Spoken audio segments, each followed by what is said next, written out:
श्री कृष्ण गोविंद हरि मुरारी, हे नाथ नारायण वासुदेव। श्री कृष्ण गोविंद हरि मुरारी, हे नाथ नारायण वासुदेव। ओम नमो भगवते वासुदेवाय। ओम नमो भगवते वासुदेवाय। कृष्णाय वासुदेवाय हरये परमात्मने प्रणतक्लेशनाशाय गोविंदाय नमो नमः। सच्चिदानंद रूपाय विश्वोत्पत्त्यादि हेतवे तापत्रय विनाशाय श्री कृष्णाय वयं नमः। सच्चित आनंद स्वरूप परमात्मा जो सृष्टि के उत्पत्ति, पालन और संहार करता है तथा जीवों के आध्यात्मिक, आदि दैविक, आदि भौतिक तापों को नष्ट करने वाले हैं, अर्थात जीवों के मानसिक, शारीरिक और भौतिक दुखों को दूर करने वाले हैं, उन श्री कृष्ण भगवान को हम नमस्कार करते हैं। श्री कृष्ण गोविंद हरे मुरारी, हे नाथ नारायण वासुदेव। श्रीमद् भागवत दशम स्कंद अथ सप्तत्रिंशोऽध्यायः। श्री शुक उवाच केशी तु कंस प्रहिता खुरैर्महीं महाहयो निर्जरयन् मनोजव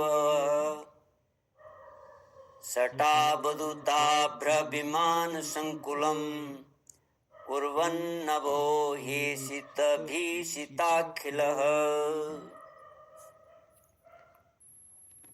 केशी और व्योमासुर का उद्धार तथा नारद जी के द्वारा भगवान की स्तुति। श्री सुखदेव जी कहते हैं, परीक्षित, कंस ने जिस केशी नामक दैत्य को भेजा था वह बड़े भारी घोड़े के रूप में मन के समान वेग से दौड़ता हुआ ब्रज में आया। वह अपनी टापों से धरती खोदता आ रहा था। उसकी गर्दन के छितराए हुए बालों के झटके से आकाश के बादल और विमानों की भीड़ तितर बितर हो रही थी। उसकी भयानक हिनहिनाहट से सबके सब भय से कांप रहे थे। उसकी बड़ी बड़ी आंखें थीं, मुंह क्या था मानो किसी वृक्ष का खोडर ही हो। उसे देखने से ही डर लगता था। बड़ी मोटी गर्दन थी, शरीर इतना विशाल था कि मालूम होता था काली काली बादल की घटा है। उसकी नीयत में पाप भरा था। वह श्री कृष्ण को मारकर अपने स्वामी का, कंस का हित करना चाहता था।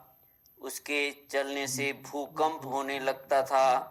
भगवान श्री कृष्ण ने देखा कि उसकी हिनहिनाहट से उनके आश्रित रहने वाला गोकुल भयभीत हो रहा है और उसकी पूंछ के बालों से बादल तितर बितर हो रहे थे।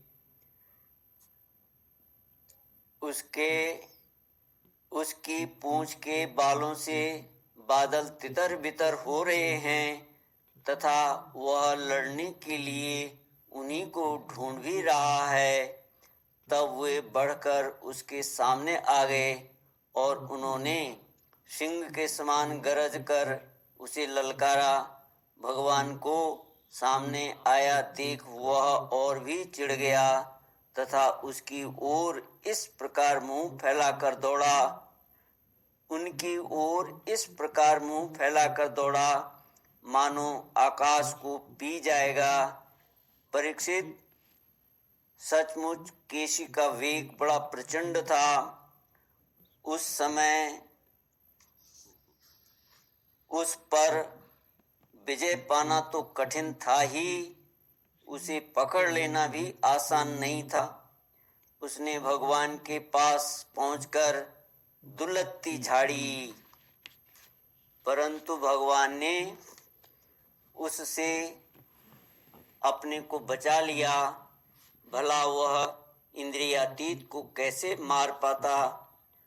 उन्होंने अपने दोनों हाथों से उसके दोनों पिछले पैर पकड़ लिए और जैसे गरुड़ सांप को पटक कर झटक देते हैं, उसी प्रकार क्रोध से उसे घुमाकर बड़े अपमान के साथ 400 हाथ की दूरी पर फेंक दिया और स्वयं अकड़ कर खड़े हो गए।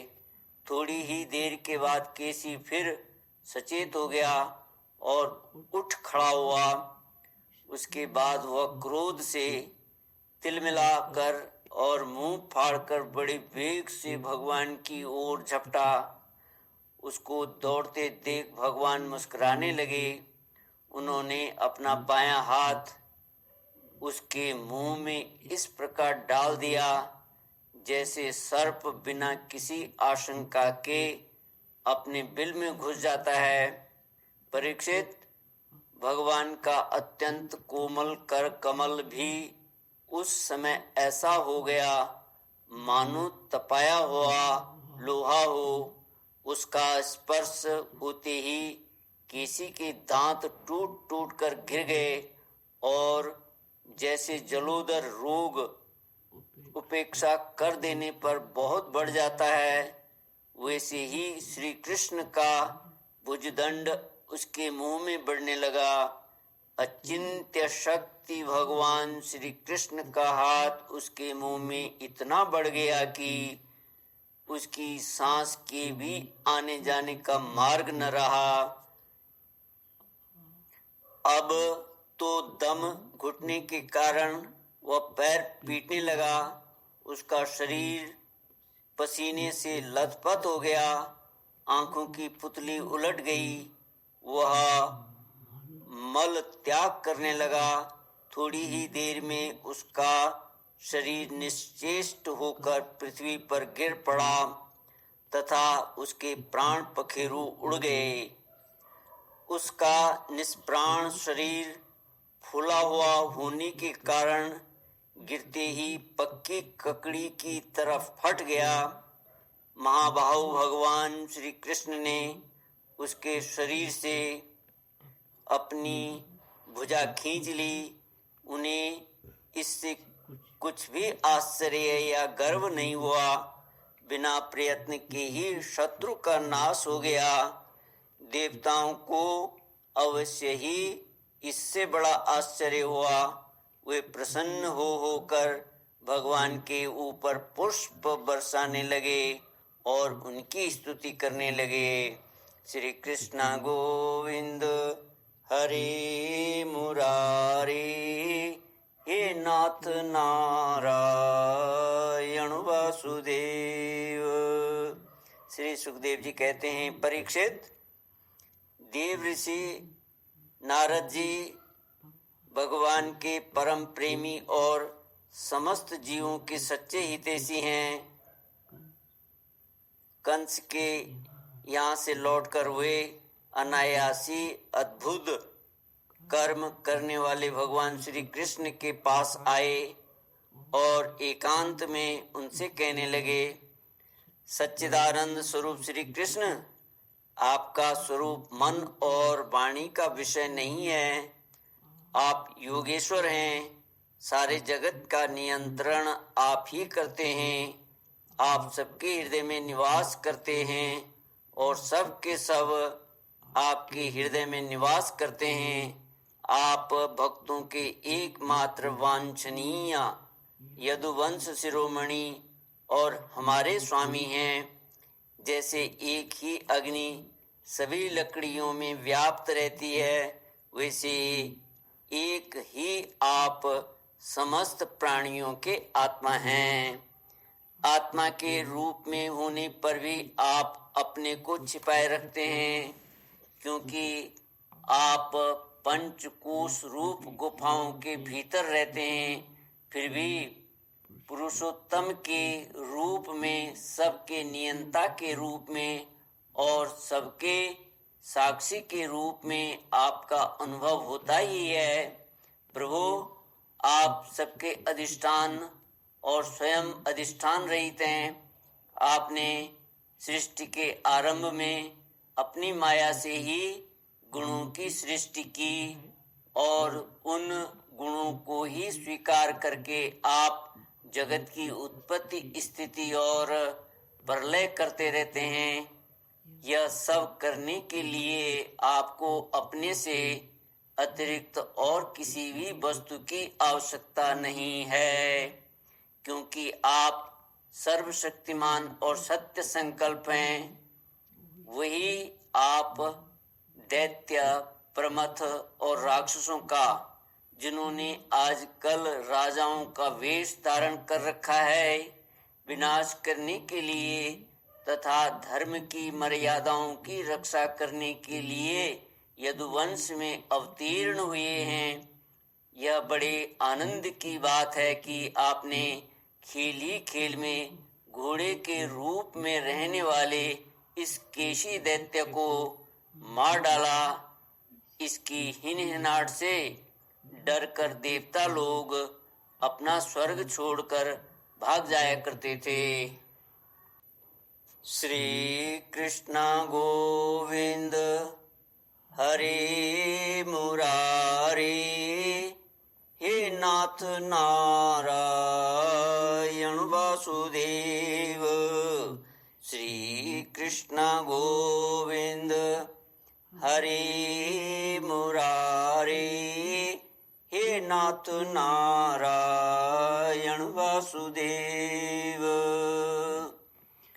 ओम पूर्णमद पूर्णमिदं पूर्णात् पूर्णमुदच्यते पूर्णस्य पूर्णमादाय पूर्णमेवावशिष्यते। ओम शांति शांति शांति। हरि ओम। श्री गुरुभ्यो नमः। हरि ओम।